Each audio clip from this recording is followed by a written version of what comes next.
Hello guys, तो मेरा नाम है नवीन सिंह भंडारी और आज हम लोग पढ़ने जा रहे हैं केमिस्ट्री में डी ब्लॉक का अगला लेक्चर के अंदर हम लोग क्या क्या देखने वाले हैं। हम लोग देखेंगे सबसे पहले आज हमें क्या देखना है। लास्ट क्लास में हम लोगों ने क्या क्या देख लिया है। हम लोगों ने देख लिया डी ब्लॉक क्या होता है, एफ ब्लॉक क्या होता है। हमने डी ब्लॉक की जनरल इलेक्ट्रॉनिक कन्फिगुरेशन पढ़ ली है, बराबर है। Yes yes yes yes yes. अब जो आज का जो हमारा टॉपिक है ना, वो टॉपिक ये है टॉपिक सबसे पहले हमारा ये है ट्रांजिशन एलिमेंट्स। ट्रांजिशन एलिमेंट्स क्या होते हैं? एलिमेंट्स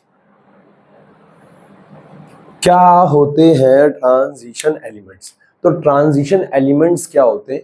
वो एलिमेंट्स, हम पहली बात देखो, ट्रांजिशन एलिमेंट्स तुम्हें तब तक समझ में नहीं आएगा जब तक मैं पूरा टॉपिक खत्म नहीं कर देता, है ना। तुम्हें लगेगा तुम्हें समझ में आ रहा है, पर जब मैं लास्ट एग्जांपल बताऊंगा इसका तब तुम्हें पूरा क्लियर हो जाएगा, बराबर है। Yes yes. देखो तो क्या होते हैं transition element? Transition elements are those transition elements are those transition elements are those which have partially filled d orbitals in its ground state or any other oxidation state, है ना। Transition element are those जिनके पास क्या है, उनके ground state और excited state में क्या है, पार्शियली फिल्ड डी ऑर्बिटल है। उन्हें हम लोग क्या कह रहे हैं? ट्रांजिशन एलिमेंट कह रहे हैं, ठीक है। अगर मैं ये बोलूं ना ट्रांजिशन एलिमेंट्स के लिए क्या है, ट्रांजिशन एलिमेंट्स वो है जिनके पास पार्शियली फिल्ड डी ऑर्बिटल है। देखो, पार्शियली फिल्ड डी ऑर्बिटल है, डी ऑर्बिटल है। जिनके पास पार्शियली फिल्ड डी ऑर्बिटल है उन्हें हम ट्रांजिशन एलिमेंट कह रहे हैं। जिनके पास डी 1 से लेकर 9 तक एलिमेंट वो है, इलेक्ट्रॉन है। डी 1 से लेकर 9 तक क्या है? इलेक्ट्रॉन है। डी 1 से लेकर 9 तक क्या है? इलेक्ट्रॉन है। उन्हें हम क्या कह रहे हैं? Partially filled d orbital. Partially filled D orbitals हम लोग उन्हें कह रहे हैं, बराबर है। Yes yes yes. अब अगली चीज जो मैं यहाँ पे कहना चाह रहा हूं वो ये है, कि देखो ये तो हमारे पास हो गया कि एग्जाम्पल के तौर पे मैं क्या बताना चाहूंगा। देखो, तुम्हें लग रहा है तुम्हें समझ में आ रहा है, पर नहीं, मैं बताऊंगा मैं क्या कहना चाह रहा हूं। देखो, हमारे पास क्या है? एग्जाम्पल मैंगनीज है। मैंगनीज का एटॉमिक नंबर होता है 25। मैंगनीज का एटॉमिक नंबर 25। इलेक्ट्रॉनिक कॉन्फ़िगरेशन क्या होगी? 1s2 2s2 2p6 3s2 3p6 4s2 3d5। तो इसके डी में कितने? 5 इलेक्ट्रॉन है। इसके डी में 5 इलेक्ट्रॉन है। इसके डी में 5 इलेक्ट्रॉन है। 2 3 4 5। तो अगर डी में 5 है तो कहीं ना कहीं मैं ये बोल सकता हूँ डी में 1 से लेकर 9 तक इलेक्ट्रॉन आ रहे हैं। जिसके डी में 1 से लेकर 9 तक इलेक्ट्रॉन आ रहे हैं, हम उसे क्या कहेंगे? Transition element. हम उसे क्या कहेंगे? Transition element. Yes yes yes. अब ध्यान से, तो मैं ये कहना चाह रहा हूं, उसे ट्रांजिशन एलिमेंट कहेंगे। मैं ये कहना चाह रहा हूं कि ये हो गया। तो yes yes yes, manganese is a transition element. पर अगर मैं एक और एग्जांपल की बात करूं, उदाहरण के तौर पे मान लो मैंने बोल दिया कोबाल्ट, आयरन, कोबाल्ट, निकल, कॉपर, जिंक, आयरन, कोबाल्ट। तो इसका हो गया 27। तो इसकी इलेक्ट्रॉनिक कन्फिगरेशन क्या हो जाएगी? 1s2 2s2 2p6 3s2 3p6 4s2 3d6 7। इसके डी में 7 आ गए। तो अगर इसके डी में भी 7 आ रहे हैं तो कहीं ना कहीं ये भी क्या है? पार्शियली फिल्ड डी ऑर्बिटल है। वीडियो चल रहा है? यस।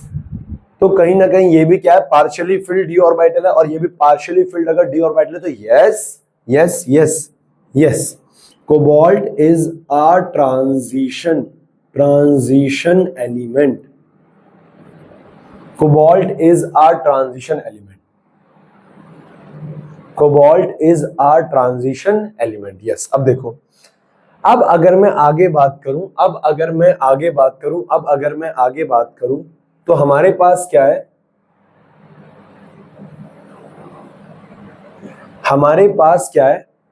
आगे हमारे पास क्या है, एक और होता है हमारे पास जिसे हम कहते हैं नॉन ट्रांजिशन एलिमेंट। क्या होता है नॉन ट्रांजिशन एलिमेंट? तो नॉन ट्रांजिशन एलिमेंट हमारे पास क्या होते हैं? नॉन ट्रांजिशन एलिमेंट हमारे पास वो होते हैं जो क्या है, जो ट्रांजिशन नहीं है, जिनके पास क्या, फुल्ली फिल्ड डी ऑर्बिटल है। Those D block elements which has fully filled d orbital in their ground state and excited state are called non transition elements. तो हमारे पास क्या है, नॉन ट्रांजिशन एलिमेंट्स क्या है, जिनके पास क्या होता है, फुल्ली फिल्ड डी ऑर्बिटल होता है। जिनके पास फुल्ली फिल्ड डी ऑर्बिटल होता है उन्हें हम क्या कहते हैं, नॉन ट्रांजिशन। उदाहरण के तौर पे इनके पास क्या होगा, डी में 10 इलेक्ट्रॉन होंगे। डी में कितने इलेक्ट्रॉन होंगे? डी में 10 इलेक्ट्रॉन होंगे। बराबर है? Yes yes yes yes yes, ठीक है, डी में 10 इलेक्ट्रॉन होंगे। अब मैं ये कहना चाह रहा हूं एग्जाम्पल के तौर पे जैसे कि मान लो जिंक है,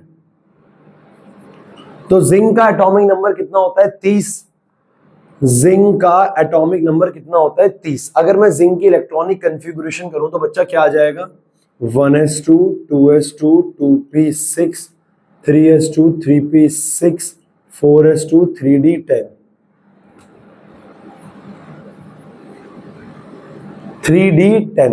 तो क्या आ जाएगा, 1s2 2s2 3d10 आ जाएगा, ये आ जाएगा। Yes yes yes. अब मैं ये कहना चाह रहा हूं, जिंक के डी में कितने? 10।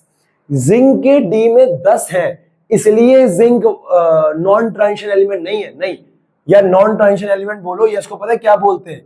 Pseudo transition element, pseudo transition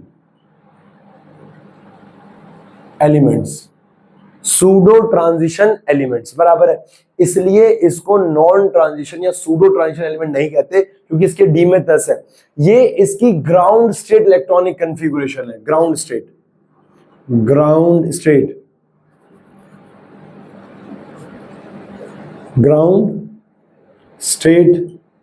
electronic configuration. अगर मैं इसकी ऑक्सीडेशन स्टेट की इलेक्ट्रॉनिक कॉन्फ़िगरेशन बोलूं, तो जिंक जो है वो नेचर में Zn2+ की फॉर्म में एग्जिस्ट करता है। किसकी फॉर्म में? Zn2+। Oxidation state electronic configuration. अगर मैं Zn की ऑक्सीडेशन स्टेट, अरे जिंक नेचर में Zn2+ की फॉर्म में एग्जिस्ट करता है। यहां से तुम्हें टॉपिक थोड़ा क्लियर होगा, ध्यान से सुनना। जिंक नेचर में Zn2+ की फॉर्म में एग्जिस्ट करता है, तो इसकी इलेक्ट्रॉनिक कॉन्फ़िगरेशन क्या हो जाएगी? 1s2 2s2 2p6 3s2 3p6। अब 2+ का मतलब है 2 इलेक्ट्रॉन चले गए, तो ये 2 इलेक्ट्रॉन कहां से जाएंगे? ये 2 इलेक्ट्रॉन जाएंगे s से।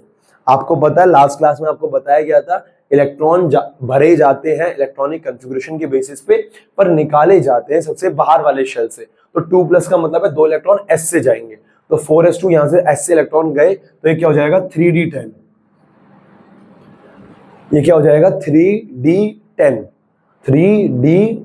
तो ये हो गया हमारे पास। तो मैं ये कहना चाह रहा हूं इसके डी में कितने आ गए? 10। तो इसके डी में अभी भी 10 है। इसके डी में पहले भी फुल्ली फिल्ड था, और इसका डी अभी भी फुल्ली फिल्ड है।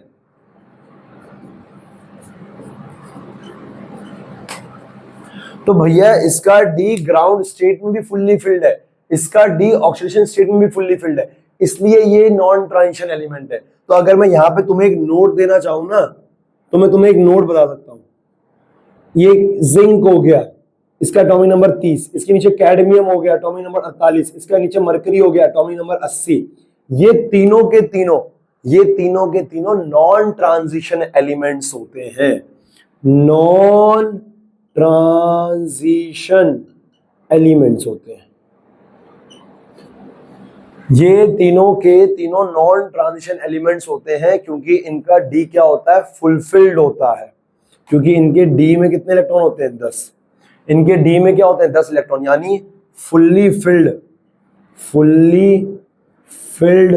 D orbital, fully filled d orbital इनका होता है। इनका डी ऑर्बिटल फुल्ली फिल्ड होता है, जिस कारण ये क्या है, नॉन ट्रांजिशन एलिमेंट है। अब तुम्हारे दिमाग में एक सवाल आ रहा होगा, हाँ या ना, यस यस यस, फटाफट पहले इसको नोट कर लो, है ना बेटा, पहले इसको नोट कर लो, फिर मैं तुम्हें आगे बता रहा हूं।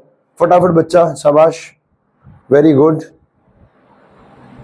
Very good. मेरा डस्टर कहां गया?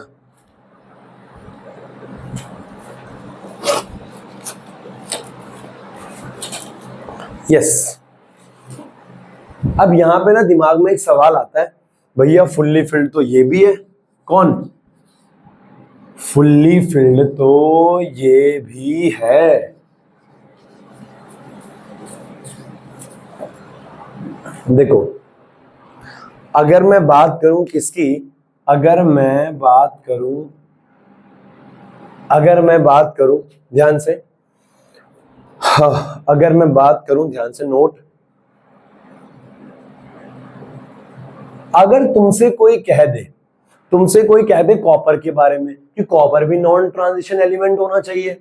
अब यहां सुनना, कॉपर क्या है, एटॉमिक नंबर 29, और कॉपर का एटॉमिक नंबर 29 है। कॉपर की इलेक्ट्रॉनिक कन्फिगरेशन क्या होगी, 1s2 2s2 2p6 3s2 3p6 4s1 3d10। इसके डी में तो 10 इलेक्ट्रॉन है, इसके डी में कितने इलेक्ट्रॉन है, 10। तो इसका डी क्या है, फुल्ली फिल्ड है, फुल्ली फिल्ड डी ऑर्बिटल। इसका डी तो फुल्ली फिल्ड डी ऑर्बिटल है, तो ये भी नॉन ट्रांजिशन होना चाहिए, पर नहीं, ये नहीं होता कॉपर। क्यों नहीं होता, देखो, क्योंकि ये इसकी ग्राउंड स्टेट है, ग्राउंड स्टेट इलेक्ट्रॉनिक कॉन्फ़िगरेशन, ये इसकी ग्राउंड स्टेट इलेक्ट्रॉनिक कॉन्फ़िगरेशन है। अगर मैं इसकी एक्साइटेड स्टेट की बात करूं ना बच्चा, तो कॉपर पता है क्या है, कॉपर नेचर में Cu प्लस की फॉर्म में भी एग्जिस्ट करता है। Cu plus and Cu2 plus are the oxidation state of copper. Copper nature में Cu प्लस और Cu2 प्लस की फॉर्म में एग्जिस्ट करता है। पर अगर मैं यहां पे Cu प्लस की इलेक्ट्रॉनिक कन्फिगरेशन की बात करूं, तो Cu प्लस का मतलब क्या है, एक इलेक्ट्रॉन निकल गया। एक इलेक्ट्रॉन कहां से निकलेगा, H से निकलेगा, आउटर मोस्ट शेल से निकलेगा। फिर क्या हो जाएगा, 1s2 2s2 2p6 3s2 3p6 4s1 से, सबसे बाहर वाले से एक इलेक्ट्रॉन निकल जाएगा, तो बचेगा क्या, 3d10। तो ये अभी भी क्या है, फुल्ली फिल्ड डी ऑर्बिटल है, फुल्ली फिल्ड डी ऑर्बिटल है। पर अगर मैं Cu2 प्लस की बात करूं, तो 1s2 क्या हो रहा है, 1s2 2s2 2p6 3s2 3p6। अब देखो, दो इलेक्ट्रॉन, 2 प्लस का मतलब क्या है, 2 इलेक्ट्रॉन, एक इलेक्ट्रॉन यहां से जाएगा और एक इलेक्ट्रॉन यहां से जाएगा, एक इलेक्ट्रॉन यहां से जाएगा, एक इलेक्ट्रॉन यहां से जाएगा। तो यहां से जाएगा तो क्या हो जाएगा, 3d9। अब ये क्या हो गया, पार्शियली फिल्ड डी ऑर्बिटल। तो ये हमारे पास क्या हो गया, पार्शियली फिल्ड डी ऑर्बिटल। तो बेटा अब तुम्हें यहां से बिल्कुल समझ में आ जाएगा क्या होते हैं ट्रांजिशन एलिमेंट, बिल्कुल समझ में आ जाएगा ट्रांजिशन एलिमेंट्स क्या होते हैं।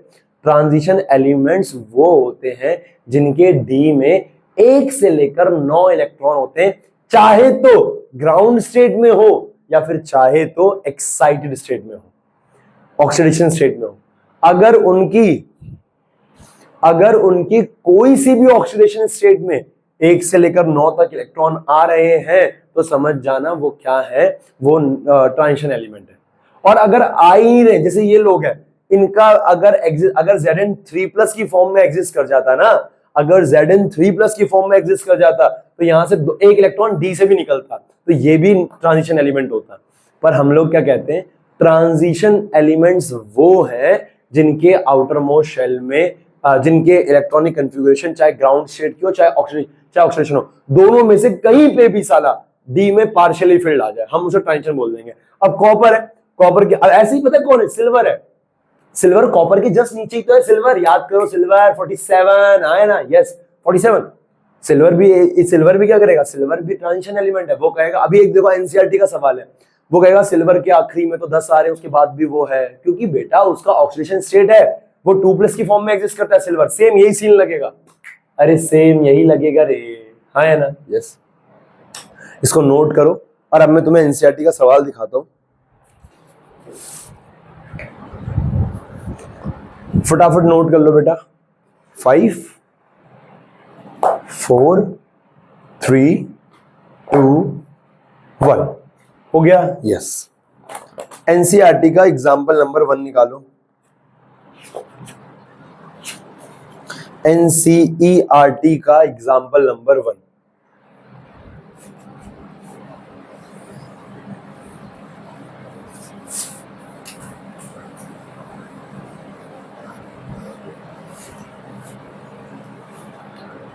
एनसीईआरटी का एग्जाम्पल नंबर 1 देखो बेटा, एक बार आप लोग कर लोगे, मेरे को बताने की जरूरत नहीं है। एनसीईआरटी का एग्जाम्पल नंबर 1 मेरे को बताने की जरूरत नहीं है। On what ground, NCERT example number 1 D block का, एफ ब्लॉक का, on what ground you can say that scandium is a transition element but zinc is not. कह रहा है स्कैंडियम ट्रांजिशन एलिमेंट है पर जिंक नहीं है, क्योंकि स्कैंडियम के आखिरी में डी में 1 आता है और जिंक में डी में 10 आते हैं, चाहे वो ग्राउंड स्टेट में हो चाहे वो एक्साइटेड में हो। डी में कितने आते हैं, 10 आते हैं। हो जाएगा सवाल, यस। अब एक काम करो, अगला पन्ना पलटाओ, एनसीईआरटी का पहला इंडेक्स देखो, पहला इंडेक्स देखो, इंडेक्स नंबर 1। ये सवाल विद क्वेश्चन करने नोट्स में, विद क्वेश्चन लिखना है, नोट्स में करना है, क्योंकि तुम आज याद रखोगे कल तो भूल जाओगे तुम, वो भी तो लीचड़। तो silver atom has completely filled d orbital, देखा जैसे कॉपर का सीन है वैसे ही तो है। सिल्वर, कॉपर में क्या आ रहा है 3d10, तो सिल्वर में क्या आएगा 4d10। अरे हाँ, कह रहा है 4d10 it's ground state, how can you say that is a transition element. कह रहा है सिल्वर के आखिरी में तो 10 आते हैं, ट्रांजिशन एलिमेंट कैसे बोल सकते हो। वैसे ही सेम सीन इसका है, तो आप कह सकते हो सेम सीन आपको सिल्वर का करना है, ये और आप कहोगे कि सिल्वर जो Ag2+ की फॉर्म में एग्जिस्ट करता है उसमें क्या है, डी में पार्शियली फिल्ड 9 ऑर्बिटल 9 इलेक्ट्रॉन आते हैं। और ट्रांजिशन एलिमेंट की डेफिनेशन लिख देना कि transition elements are those having partially filled d orbital, हाँ या ना, इन इट्स ग्राउंड स्टेट और एक्साइटेड स्टेट, बराबर है, यस यस। ये दोनों सवाल करो, आगे बढ़ रहे हैं, शाबाश बेटा, नोट कर लो।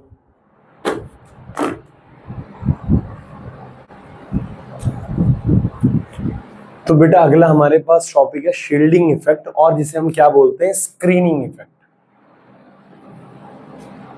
क्या होता है शील्डिंग इफेक्ट और क्या होता है स्क्रीनिंग इफेक्ट।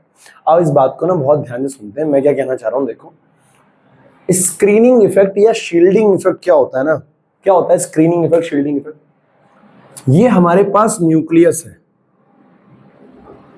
और ये क्या है, शेल्स है।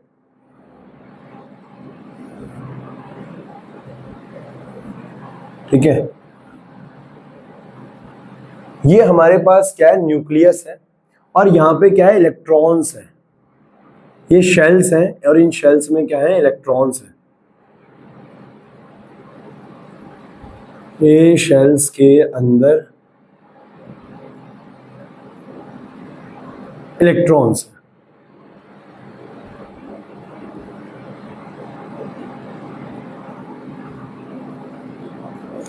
तो मैं कहना चाह रहा हूं ये हमारे पास शेल्स हैं और हर शेल में क्या है, electron electron electron electron electron electron. Electron.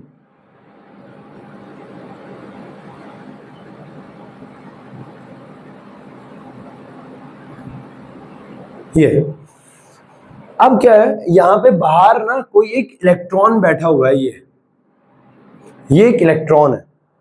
अब मैं ये कहना चाह रहा हूं कि ये जो न्यूक्लियस है, ये जो हमारे पास न्यूक्लियस है, ये न्यूक्लियस क्या करेगा, देखो। अब मान लो अगर इस एटम को एक इलेक्ट्रॉन की जरूरत है, तो ये न्यूक्लियस इस इलेक्ट्रॉन को अपने पास बुलाएगा। ये कहेगा ए इलेक्ट्रॉन आ जा, न्यूक्लियस पे प्लस चार्ज, इलेक्ट्रॉन पे नेगेटिव चार्ज, तो ये कहेगा ए इलेक्ट्रॉन आ जा। तो ये न्यूक्लियस इस पे क्या लगाएगा, फोर्स ऑफ अट्रैक्शन। लेकिन ये इलेक्ट्रॉन इस पे क्या लगाएंगे, फोर्स ऑफ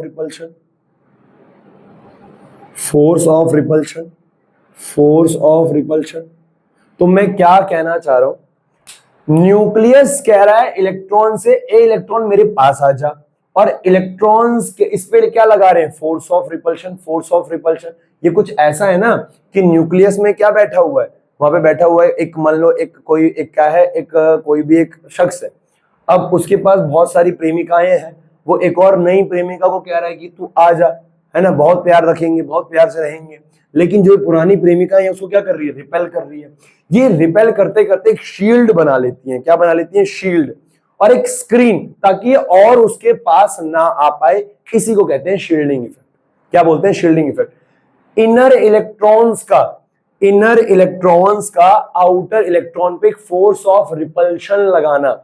ये न्यूक्लियस इसको अट्रैक्ट कर रहा है, ये इलेक्ट्रॉन्स इसको रिपेल कर रहे हैं। इनर इलेक्ट्रॉन्स का, अंदर वाले इलेक्ट्रॉन्स का बाहर वाले इलेक्ट्रॉन पे एक फोर्स ऑफ रिपल्शन लगाना शील्डिंग इफेक्ट कहलाता है। ये एक स्क्रीन बना लेते हैं, एक शील्ड बना लेते हैं, जिसे हम कहते हैं शील्डिंग इफेक्ट या स्क्रीनिंग इफेक्ट। क्लियर है? यस। ये हर जगह लगता है। ये जो इनर इलेक्ट्रॉन्स हैं, ये इनर इलेक्ट्रॉन्स है, ये भी आउटर इलेक्ट्रॉन पे लगा रहे हैं। ये जो इनर वाले हैं, ये भी इन पे लगा रहे हैं, ये भी इन पे लगा रहे हैं, हर कोई लगा रहा है। तो मैं ये कहना चाह रहा हूं, जो शील्डिंग इफेक्ट होता है, it is denoted by sigma. और कैसे कैलकुलेट किया जाता है शील्डिंग इफेक्ट, देखो। होता क्या है, अगर ये न्यूक्लियस इस इलेक्ट्रॉन को अपने न्यूक्लियस से खींच रहा है, न्यूक्लियर चार्ज से इसे अपनी तरफ खींच रहा है, तो ये लगा रहा है न्यूक्लियर चार्ज। ये जो इलेक्ट्रॉन है, ये इसको खींच रहा है, ये क्या लगा रहा है, न्यूक्लियर चार्ज। और ये इलेक्ट्रॉन इसको रिपेल कर रहे हैं, इसको क्या कर रहे हैं, रिपेल। और इलेक्ट्रॉन अगर इनर वाले आउटर को रिपेल करते हैं तो उसको क्या बोलते हैं, माइनस में शील्डिंग इफेक्ट।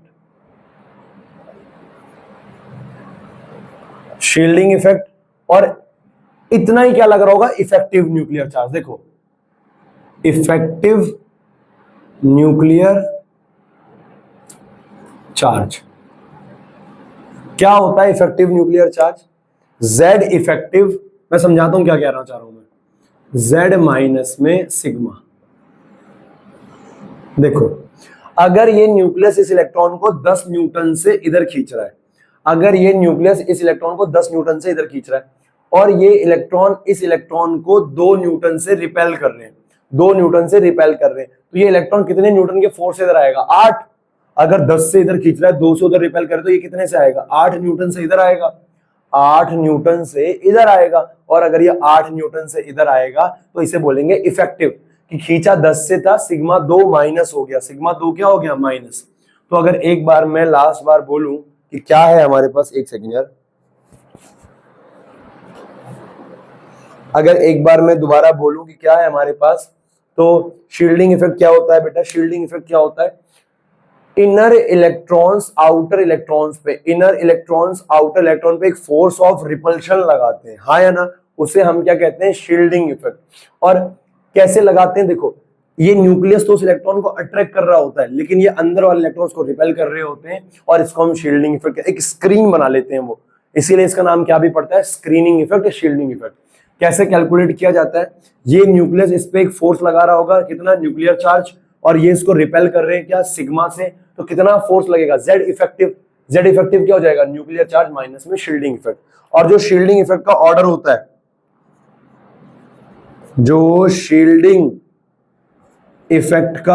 होता है, सबसे ज्यादा क्या होता है, सबसे ज्यादा किसका होता है? एस का, उसके बाद पी का, उसके बाद डी का, उसके बाद एफ का। तो बेटा इनका शील्डिंग इफेक्ट गुड होता है, लेकिन इनका क्या होता है? पुअर। तो याद रखना एस और पी का शील्डिंग इफेक्ट बेहतर होता है, लेकिन डी और एफ का क्या होता है? पुअर शील्डिंग इफेक्ट होता है। बराबर है? हाँ या ना? से यस यस। अब यहाँ पे दो केस बनते हैं बेटा, एक बनता है यहाँ पे नोट। ये शील्डिंग इफेक्ट का टॉपिक वो कहीं पे भी छेड़ देगा, बराबर है ना? कहीं पे भी शील्डिंग इफेक्ट शब्द उठा देगा वो। नोट, यहाँ पे बनते हैं दो केस, एक बनता है केस 1 और एक बनता है केस 2। क्या होता है केस 1, क्या होता है केस 2? देखो मैं ये कहना चाह रहा हूं केस 1 केस 2 क्या है?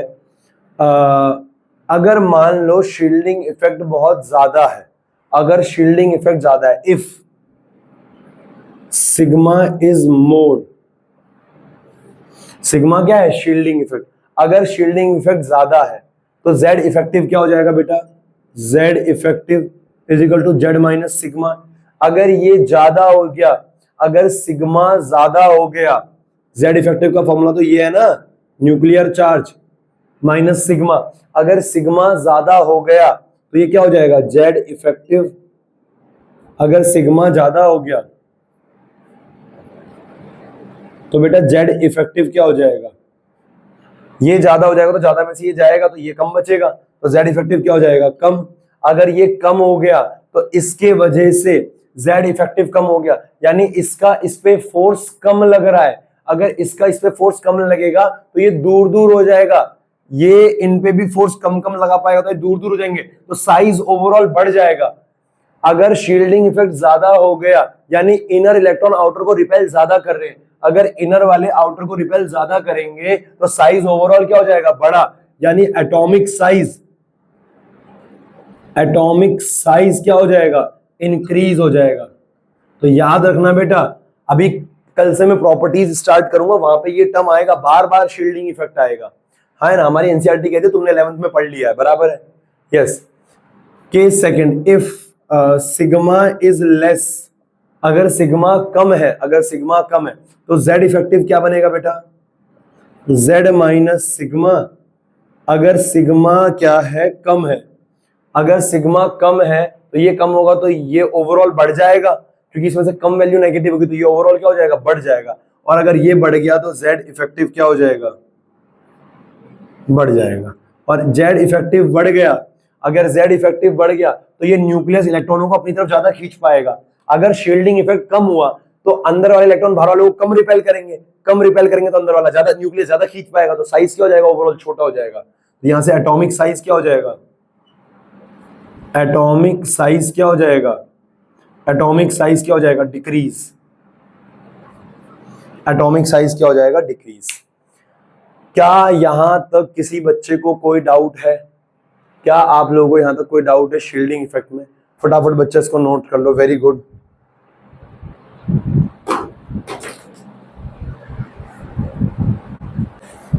ओके बेटा, हो गया? ठीक है, तो यहीं पे रोकेंगे आज के लेक्चर को, अभी थोड़ा एक काम से निकलना है ना? तो समय था नहीं, फिर मैंने कहा छुट्टी करने का फायदा नहीं है, कुछ आधे घंटे का कितना भी हो सके वो कर देते हैं, ठीक है ना? बाकी सिलेबस बेटा केमिस्ट्री का आप लोगों का बराबर चल रहा है उनके, है ना? मतलब वो एक क्लास आगे और फिजिक्स में हम 2 क्लास आगे हैं मेरे ख्याल से वहाँ ऑफलाइन में, बाकी बराबर में हम ट्रैक पे ले आए हैं, बराबर है ना? हो जाएगा। तो मतलब उनसे ऑफलाइन से आगे तो मैं नहीं जाऊंगा, मतलब बराबर पे ही रहेंगे हम। तो आज का जो आपका होमवर्क है, मैं आपके ना यार देखो 2 टेस्ट पड़े हुए हैं, मैंने उनको चेक करने वाले को बोला है, वो ना आप क्या ना आपके टेस्ट ऑनलाइन जाते हैं तो वो ऑनलाइन चेक करती है। अब वो क्या है, दिमाग से निकल गया, अब मैंने आज ऑफलाइन की तो आ गए, लेकिन आपका क्या है, आपके जो 2 टेस्ट हैं, एक फिजिक्स का और एक केमिस्ट्री का रहता है, वो आपको मिल जाएंगे, कब? वो आपको मिल जाएंगे आज शाम को मिल जाएंगे वो आपको, बराबर है? और अब मैं आपको एक बात बताने जा रहा हूं, संडे को संभावना है आपके केमिस्ट्री का फुल सिलेबस टेस्ट होने की, क्योंकि ये डी ब्लॉक एलिमेंट तक ही हो पाएगा। आपके सिलेबस में कोऑर्डिनेशन कंपाउंड भी आ रहा है, वो तो नहीं हो पाएगा। कोऑर्डिनेशन कंपाउंड मैं सिलेबस के लास्ट में कराता हूँ, तो मैं वहीं कराऊंगा, इसके बाद तो मैं नहीं कराऊंगा, इसके बाद तो मैं अल्कोहल फिनॉल ईथर स्टार्ट कराऊंगा, है ना? तो कोऑर्डिनेशन कंपाउंड हमारे दिसंबर का टॉपिक है, ठीक है ना? तो कोऑर्डिनेशन कंपाउंड वैसे भी नहीं हो पाएगा। यहाँ तक आपका सिलेबस कवर है। मैं उम्मीद कर रहा हूँ अगर आपके एग्जाम में 70 में से 60 नंबर का लगभग यहाँ से आएगा तो आप 62-63 नंबर ला सकते हो आसानी से। आपको मैं अभी भी बोल रहा हूँ आपके फर्स्ट टर्म का पेपर नोट से बाहर नहीं आएगा, है ना, एनसीईआरटी से बाहर नहीं आएगा। थोड़ा बहुत आपको एनसीईआरटी भी पढ़नी पड़ेगी, 2-4 नंबर इधर उधर होता है। तो बेटा आपका संडे को फुल सिलेबस का टेस्ट है, एक फिजिक्स का होगा और उसके अगले संडे में भी शायद केमिस्ट्री, सॉरी अभी केमिस्ट्री का है और उसके आगे क्या होगा, फिजिक्स का होगा, है ना। यस, छठा खत्म हो जाएगा, फिर 7वां स्टार्ट करते हम टेस्ट लेंगे। तो क्या है हमारे पास, क्या है हमारे पास, क्या है हमारे पास, क्या है हमारे पास, क्या है हमारे पास, क्या है। आपको मैं क्या कहना चाह रहा हूं, आपके पास 5 चैप्टर आपके हो रखे हैं, 5 में से आप डेली बेसिस पे रिवाइज करना स्टार्ट करो जो चैप्टर आपका वीक लगता है। मैं तो वैसे सॉल्यूशन बोल रहा हूं, पर आपको लगता है कि सॉल्यूशन आपको आ रहा है, आप इलेक्ट्रोकेमिस्ट्री रिवाइज कर लो। पूरा कंप्लीट चैप्टर रिवाइज करना है, कोई भी एक चैप्टर आपको मेरे को भेजना है ना। जैसे कि क्या है, पहले उसको नोट्स रिवाइज करने, लिख के प्रैक्टिस कर। और प्रैक्टिस लिख के होती है बेटा, लिख के प्रैक्टिस होती है। वो पता नहीं यार कैसे महान लोग होते हैं, वो पता नहीं गॉड गिफ्टेड होते होंगे शायद वो, कि जो देख के, मैंने तो ऐसा कभी नहीं देखा किसी बच्चे को जो देख के रिवीजन कर रहा है। देख के रिवीजन तब होती है बेटा जब आपने उस चीज को 20-30 बार पढ़ रखा है। उदाहरण के तौर पे अगर मुझे कोई चैप्टर रिवाइज करना है ना, मान ले, तो मैं उसको देख के कर सकता हूँ क्योंकि मैंने उसको बहुत बार पढ़ रखा है। मेरे को उसको देख के पता लग जाएगा कि हाँ हाँ ठीक है ये सारी चीजें इसके अंदर। पर तू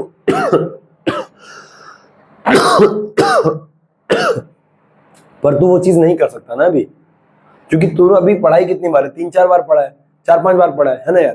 तो मैं ये कहना चाह रहा हूँ लिख लिख के प्रैक्टिस करो, एनसीईआरटी के इंटेक्स करो, एग्जाम्पल करो पहले, फिर इंटेक्स करो, फिर बैक एक्सरसाइज सॉल्व करो, बराबर है। टेस्ट में नंबर आ जाएंगे। संडे को आपका टेस्ट है, फुल सिलेबस, जहां तक डी ब्लॉक एफ ब्लॉक हो पाएगा वहां तक का। क्लियर है बेटा, बाय, टेक केयर।